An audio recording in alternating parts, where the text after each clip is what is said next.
Hello friends, வணக்கம். இன்றைக்கி ஒரு சூப்பரான ஒரு ப்ளவுஸ் டிசைன்லாம் உங்களை மீட் பண்ணுறேன். மெஷர்மெண்ட் மேலே ரேஞ்ச் நெக் அகலம், லென்த் பார்த்திங்கன்னா எக்ஸாக்டாக ஒரு 10 இன்ச்சு வச்சுருக்கோம்.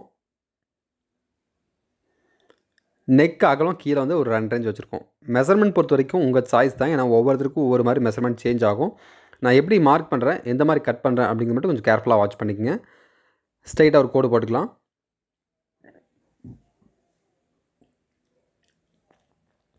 நல்லா ஒரு நெக் ஷேப் கீழே அப்படியே ஒரு நெக் ஷேப் வரைஞ்சிக்கலாம். இந்த பேட்ச் சைடில் வைக்கிற பேட்ச் பார்த்திங்கன்னா நம்ம வந்து கரெக்டாக எக்ஸாக்டாக ஒரு இன்ச் அளவுக்கு நம்ம இந்த பேட்ச் வைக்கிறோம். கீழேயும் ஒரு சின்னதாக ஒரு பேட்ச் வரும். அதுவும் வந்து ஒரு இன்ச் அளவுக்கு தான் வைக்கிறோம்.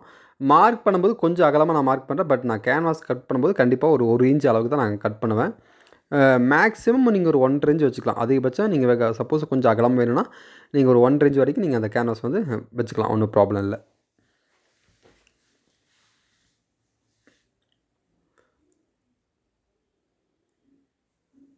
ஒன் இன்ச் மார்க் பண்ணியிருக்கேன். நீங்கள் 1 இன்ச் தேவைப்பட்டால் வச்சுக்கலாம். இல்லைனா ஒரு 1.25 இன்ச் 1 இன்ச் வரைக்கும் வச்சுக்கலாம். ஒன்றும் ப்ராப்ளம் இல்லை. ஓகே, அழகாக நம்ம மார்க் பண்ணிட்டோம். அடுத்து கேன்வாஸ் பார்த்திங்கன்னா ஒரு சில டைமில் நமக்கு இந்த மாதிரி சைடில் எக்ஸ்ட்ரா தேவைப்படும். அதுக்கு வந்து நம்ம ஃபுல்லாக கட் பண்ண தேவையில்லை. ஏன்னா கட் பண்ணால் நிறைய கேன்வாஸ் வேஸ்ட் ஆகிடும். அந்த மேலே அந்த ஹார்ம்போல் போர்ஷன்லாம் ஃபுல்லாக வேஸ்ட் ஆகிடும். அதனால் நம்ம அதை அவாய்ட் பண்ணிவிட்டு இந்த மாதிரி நமக்கு தேவையான இடத்துல மட்டும் ஒரு சின்ன ஒரு ஜாயின் போட்டுக்கோம். இந்த ஜாயிண்ட்டு பார்த்திங்கன்னா சென்டரில் நெக்கெல்லாம் நம்ம கட் பண்ணிட்டு வேஸ்ட் பண்ணுவோம் இல்லையா, அதை இடத்துல நான் ஜாயின் பண்ணியிருக்கேன். இந்த மாதிரி நீங்கள் கொஞ்சம் கொஞ்சம் சேவ் பண்ணிக்கணும். இந்த மாதிரி நம்ம ப்ளவுஸ் ஸ்டிச் பண்ணும்போது எவ்வளோ நம்ம வந்து ப்ரைஸை வந்து கம்மி பண்ண முடியுமோ கம்மி பண்ணி கஸ்டமருக்கு வந்து நம்ம ஓரளவுக்கு ஒரு சரியான ப்ரைஸில் கொடுக்கும்போது நம்ம கஸ்டமர் வந்து நல்லா இன்னும் நமக்கு நிறைய பேர் வருவாங்க. அதை மட்டும் நீங்கள் மனதில் வச்சுக்கோங்க. கரெக்டாக சென்டர் ஃபோல்ட் பண்ணிங்க. சென்டர் ஃபோல்ட் பண்ணிட்டு இந்த மாதிரி நீங்கள் டிசைன் கட் பண்ணும்போது மறக்காமல் ஒரு பின் பண்ணிங்க. நான் வந்து இது கட் பண்ணும்போது கொஞ்சம் சிரமப்பட்டேன். ஏன்னா நம்ம எப்பவும் கட் பண்ணுறது வேறு, இது கொஞ்சம் வேறு மாதிரி இருக்கும். அதனால் நீங்கள் வந்து லைட்டாக ஒரு பின் பண்ணிக்கலாம். இந்த குண்டூசி அந்த மாதிரி இருந்துச்சுன்னா நீங்கள் பின் பண்ணிட்டீங்கன்னா உங்களுக்கு கட் பண்ணும்போது எந்த ஒரு டென்ஷனும் இருக்காது. இல்லைனா கண்டிப்பாக கொஞ்சம் ஷேக் ஆகிற மாதிரி ஃபீல் ஆகும்.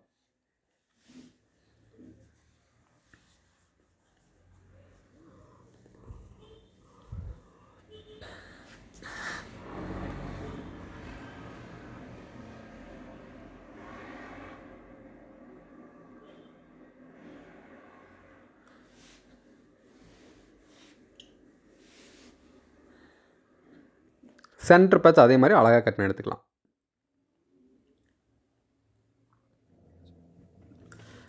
லைனிங் கிளாத்தை வந்து நம்ம அயன் பண்ணிட்டோம்.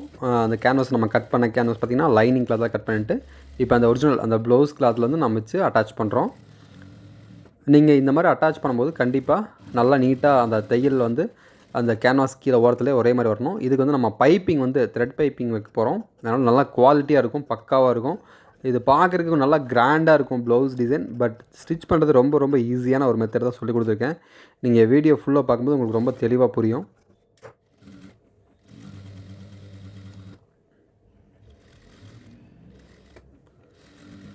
ஒரே கான்செப்ட் தான். அழகாக கரெக்டாக ஒரு 4 இன்ச் மட்டும் கிளாத் விட்டு நம்ம கம்ப்ளீட்டாக கட் பண்ணி எடுத்துக்கலாம்.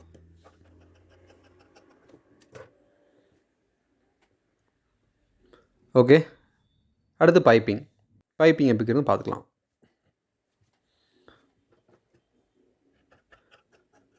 அதுக்கு முன்னாடி நம்ம வந்து லைனிங் கிளாத்தையும் இந்த ஒரிஜினல் கிளாத்தையும் நம்ம அடித்து அப்படி திருப்பிக்குவோம். எப்பவும் வந்து நம்ம டைரெக்டாக ஃபுல்லாக நம்ம இந்த வேறு மாதிரி பண்ணுவோம். பட் இதில் வந்து கொஞ்சம் வேறு மாதிரி ட்ரை பண்ணுறோம். அப்படின்னா நம்ம வந்து நெக் வந்து அடித்து திருப்பிட்டு அதுக்கு மேலே நம்ம அப்படியே வச்சு பதிக்கிறோம். அந்த நம்ம ரெடி பண்ணி வச்சுருக்கோம் பார்த்தீங்களா பேட்டர்ன், அதுக்கு வந்து பைப்பிங் வச்சு நம்ம அப்படியே வச்சு பதிக்கிறோம். அவ்வளோதான். ரொம்ப ரொம்ப சிம்பிளான ஒரு மெத்தட் தான் அது.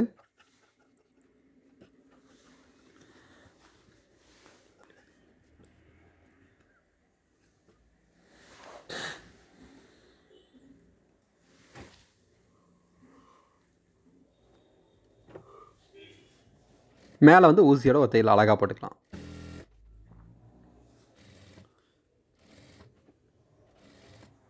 அந்த நெக் ஷேப் என்ன இருக்கோ அந்த ஷேப் பக்காவாக அப்படியே வந்துடணும்.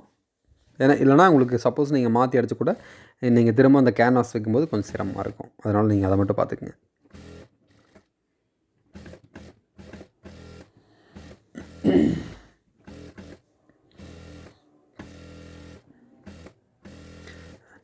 நல்லா பனி, அதனால் வாய்ஸே மாறிடுச்சு. கிட்டத்தட்ட லைட்டாக ஃபீவர் வர மாதிரி ஃபீல் ஆகுது. அந்த மாதிரி இருக்குது. பனி ரொம்ப அதிகமாக இருக்குது.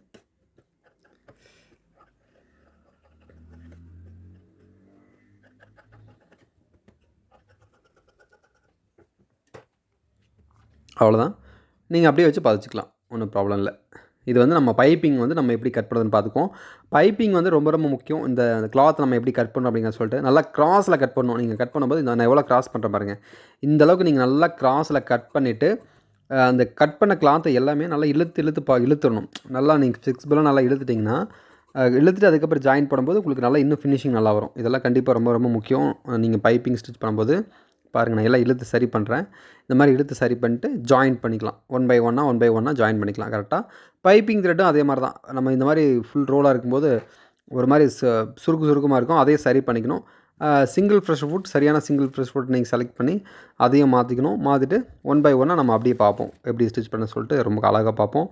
நம்ம சேனல் நீங்கள் தான் ஃபஸ்ட் டைம் பார்க்குறீங்க, இல்லை ஆல்ரெடி நீங்கள் நம்ம சப்ஸ்கிரைபர் இருந்தாலும் இந்த டிசைனுக்கு மறக்காமல் ஒரு லைக் பண்ணுங்கள். இல்லை நீங்கள் தான் ஃபஸ்ட் டைம் பார்த்துட்டிங்கன்னா மறக்காமல் சப்ஸ்கிரைப் பண்ணிவிட்டு பாருங்கள். ஏன்னா அப்போ தான் நீங்கள் எவ்வளோ சப்ஸ்கிரைப் பண்ணுறீங்களோ, எவ்வளோ லைக் பண்ணுறீங்களோ அந்தளவுக்கு எனக்கு அடுத்தடுத்து வீடியோ போகிறக்கு ஒரு உற்சாகமாக இருக்கும். கண்டிப்பாக ரொம்ப யூஸ்ஃபுல்லாக இருக்கும் எனக்கு. மறக்காமல் அதனால் லைக் பண்ணுங்கள். ஃபஸ்ட் டைம் பார்க்குறீங்கன்னா மறக்காமல் சப்ஸ்கிரைப் பண்ணிக்கங்க. பைப்பிங் நீங்கள் ஸ்டிச் பண்ணும்போது மறந்துடாமல் அந்த கிளாத்தையோ இல்லை பைப்பிங் நூலையோ கண்டிப்பாக இழுத்துடக்கூடாது. ஒரே மாதிரி ஈவனாக நீங்கள் போயிட்டுருக்கணும். கொஞ்சம் அப் அண்ட் டவுன் வந்தால் கூட கொஞ்சம் ப்ராப்ளம் வந்துடும். ஒரு சில பேருக்குலாம் பைப்பிங் வந்து ரொம்ப விலை வருது, ஒரு ஃபினிஷிங்லாம் வருது. அதெல்லாம் வர காரணம் இதெல்லாம் நீங்கள் நான் சொன்னது எல்லாம் கரெக்டாக ஃபாலோ பண்ணும்போது உங்களுக்கு எந்த ஒரு ப்ராப்ளம் இருக்காது. நீட்டாக வந்துடும் பைப்பிங்லாம் ரொம்ப ரொம்ப சிம்பிள் தான்.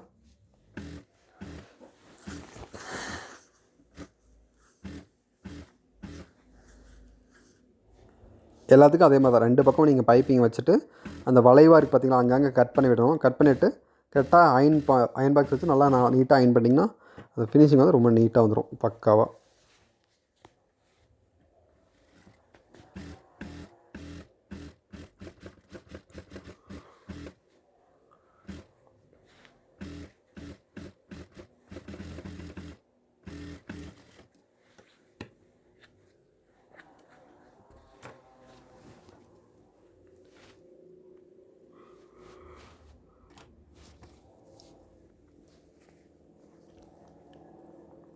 இந்த வளைவாக இருக்குது பார்த்தீங்களா, அங்கே வந்து நீங்கள் கட் பண்ணணும். கட் பண்ணும்போது கண்டிப்பாக தையல் கட் பண்ணாமல் பார்த்துங்க. கட் பண்ணிங்கன்னா திரும்ப பிரிஞ்சு வந்துடும். கேர்ஃபுல்லாக நீங்கள் கட் பண்ணணும். மேலே வந்து தையல் அப்படி போட்டுக்கலாம். தையல் போட்டு அதுக்கப்புறம் இன்னொரு டைம் நீங்கள் அயன் பாக்ஸ் வச்சு நல்லா அயன் பண்ணிக்கணும். அயன் பண்ணி நம்ம அப்படியே பதிக்கிறது தானே, அதனால் நீட்டாக ஃபஸ்ட்டு நீங்கள் தையல் போட்டு நல்லா அழகாக அயன் பண்ணிக்கங்க. இந்த பைப்பிங் கிளாத் கொஞ்சம் அகலம் வந்துச்சுன்னா நீங்கள் கட் பண்ணி எடுத்துருங்க. இல்லைனா உங்களுக்கு அது திரும்ப மடிக்கும்போது கொஞ்சம் ஒரு மாதிரி டிஸ்டர்ப் பண்ணுற மாதிரி இருக்கும். அதனால் நீங்கள் வந்து ஒரு 1/4 இன்ச்சு மட்டும் விட்டுட்டு மற்றெல்லாம் கட் பண்ணி எடுத்துக்கலாம். அந்த உள் சைடு இருக்கிறது ஃபஸ்ட்டு நம்ம தையல் போகிறதுக்கு முன்னாடியே சொல்கிறேன். இல்லைனா அயன் பண்ணும்போதும் சரியாக நீங்கள் கட் பண்ணி எடுத்துக்கலாம்.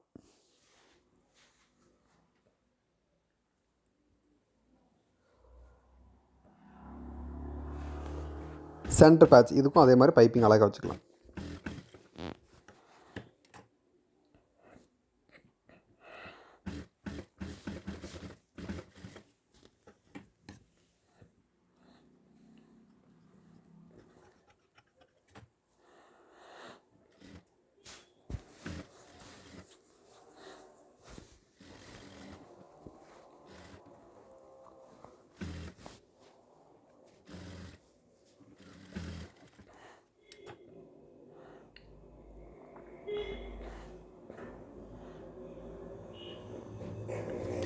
ஃபுல்லாக ரெடி பண்ணியாச்சு. அடுத்து நம்ம அப்படியே வச்சு பதிக்கலாம். ஃபஸ்ட்டு கீழே இருக்கிற பீஸ் வந்து நீங்கள் அப்படியே வச்சு பதிக்கணும். அந்த நெக் ஷேப் கரெக்டாக பார்த்துக்கலாம்.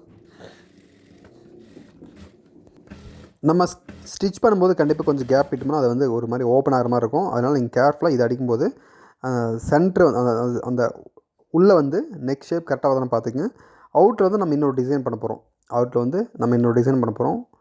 அதுக்காக வந்து நம்ம ஒன் சைடு மட்டும் ஸ்டிச் பண்ணுறோம். அந்த உள் பக்கம் மட்டும் ஸ்டிச் பண்ணுறோம். அவுட்டில் வந்து அப்படி வெட்டுறோம். அவுட்டில் வந்து ஒரு எக்ஸ்ட்ரா ஒரு சின்னதாக டிசைன் பண்ண போகிறோம். அதை அடுத்து பார்க்கலாம் அப்படி கண்டினியூவாக.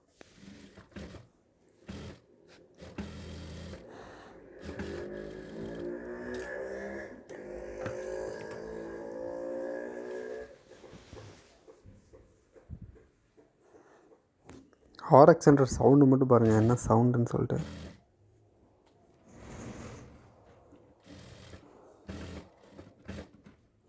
சின்ன வயசில் ரொம்ப ஆசைப்படுவேன் அந்த பைக் ஓட்டலான்னு சொல்லிட்டு. பட் இப்போல்லாம் அந்த ஆசையே போயிடுச்சு.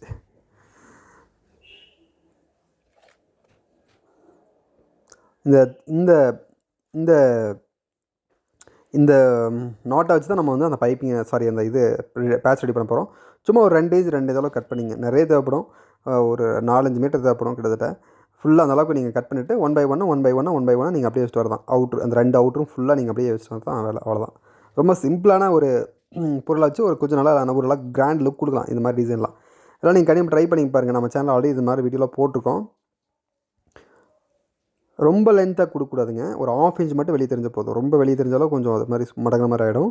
கரெக்டாக ஒரு 1/2 இன்ச் சும்மா அளவாக தெரிஞ்சால் போதும். திரும்ப நம்ம சென்டரில் பேட்ச்னு இன்னும் கொஞ்சம் ஒர்க் பண்ண போகிறோம். ஸ்டோன் ஒர்க் பண்ண போகிறோம் அந்த சென்டர் பேட்சில். ஸோ அதனால் இது ஒரு 1/2 இன்ச் மட்டும் தெரிஞ்ச போதும், நல்லாயிருக்கும்.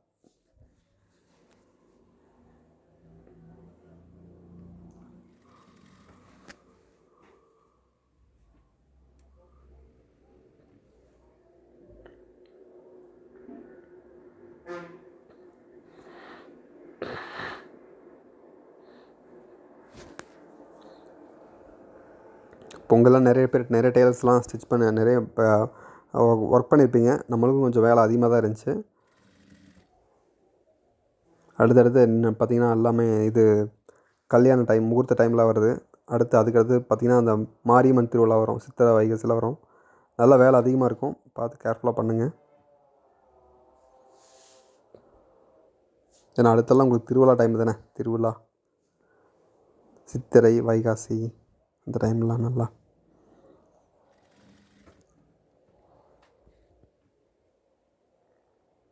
அவ்வளோதான். இதே மாதிரி ஃபுல்லாக நீங்கள் எல்லா பக்கம், அதாவது 2 பக்கமும், இந்த பக்கம் அந்த பக்கம் கீழே 2 பக்கம் வச்சுட்டா முடிஞ்சது வேலை. அடுத்து அந்த ஸ்டோன் பார்த்திங்கன்னா உங்களுக்கு நான் ஃபுல்லாக வச்சு காமிக்கல. ஒரே ஒரு ஸ்டோன் தான் காமிச்சிருக்கேன். அது கொஞ்சம் கேர்ஃபுல்லாக பாருங்கள். அடுத்து வரும் அது ஸ்டோன் பார்த்திங்கன்னா ஃபஸ்ட்டு வந்து நீங்கள் ஸ்டோன் வந்து ஒன் பை ஒன்னாக நீங்கள் வந்து கம் வச்சு ஒட்டிடணும்.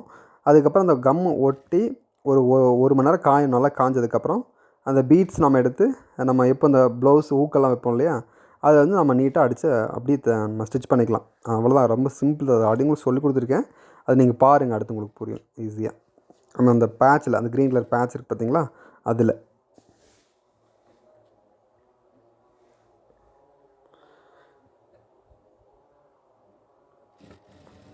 ஓகே, அவ்வளோதான். ஸ்டோன் ஆல்ரெடி நான் ஸ்டிச் வச்சுட்டேன். நான் உங்களுக்கு ஒன்று மட்டும் காமிக்கிறேன். ஏன்னா அது ஃபுல்லாக காமிச்சா உங்களுக்கு ரொம்ப டைம் ஆகிடும். அதனால் ஒரே ஒரு ஸ்டோன் வந்து நான் ஃபஸ்ட்டு ஒரு 1 மணி நேரத்துக்கு முன்னாடியே ஒட்டிட்டேன். இப்போ வந்து கரெக்டாக நான் உங்களுக்கு வந்து அதை எப்படி ஸ்டிச் பண்ணணும்னு சொல்லிட்டு பார்க்குறேன். இப்போ நீங்கள் ஒரு ஸ்டோன் ஃபஸ்ட்டு ஸ்டோன் வைக்கும்போது தெரிஞ்சிடும் அதுக்கு எவ்வளோ பீட்ஸ் தேவைப்படும்னு சொல்லிட்டு. இதுக்கு வந்து 7 பீட்ஸ் தேவைப்படுது.